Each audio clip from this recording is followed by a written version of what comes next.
এদিকে আকস্মিক রুদ্ধদ্বার বৈঠকে করছেন সরকারের 5 মন্ত্রী প্রতিমন্ত্রী। কি বিষয়ে এমন বৈঠক হয়েছে তা নিয়ে পরিষ্কার কোনো বক্তব্য দেননি উপস্থিত মন্ত্রী প্রতিমন্ত্রীরা। তবে বৈঠকে কোটা আন্দোলন মূল আলোচ্য বিষয় ছিল বলে জানা গেছে। আওয়ামী লীগ সভাপতির ধানমন্ডির রাজনৈতিক কার্যালয়ে এ বৈঠক অনুষ্ঠিত হয়। এর আগে আওয়ামী লীগ সাধারণ সম্পাদক বলেন, শিক্ষার্থীদের কোটা বিরোধী আন্দোলন পর্যবেক্ষণ করছে সরকার। আরও জানাচ্ছেন বিপুল দেবরায়। সারা দেশে ছড়িয়ে পড়েছে চলমান কোটা বিরোধী আন্দোলন। এতে ব্যাহত হচ্ছে লেখাপড়া সহ স্বাভাবিক জনজীবন। পাশাপাশি সর্বজনীন পেনশন প্রত্যয় স্কিম নিয়ে আন্দোলন করছেন বিভিন্ন বিশ্ববিদ্যালয়ের শিক্ষকরা।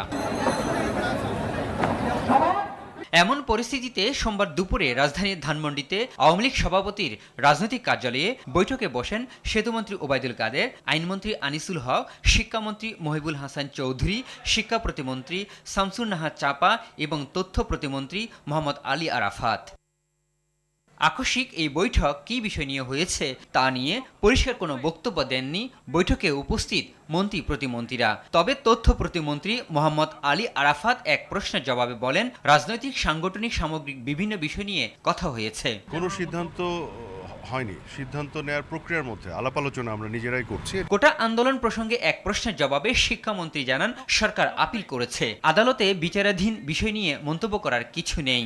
আমাদের অবস্থান হচ্ছে আসলে আদালতে যে বিষয়টি বিচারাধীন আছে সেটা নিয়ে আমরা মন্তব্য করব না। যারা সেখানে দাবিটা করেছেন সেটা অপেক্ষা করতে হবে, তাদেরকেও অপেক্ষা করতে হবে। আমরা সরকার তো ইতিমধ্যেই একটা এই বিষয়ে আপিল করেছে।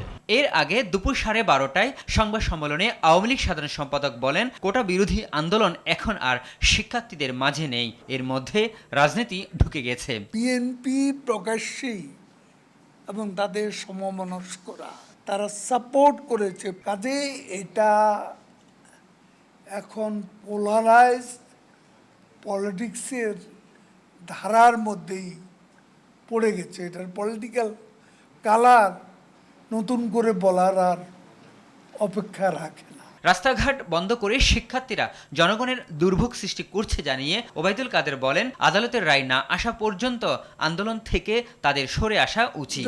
আমরাও তো বলছি জনদুর্ভোগ পড়িয়া। বিপুল দেবরাই, RTV, ঢাকা।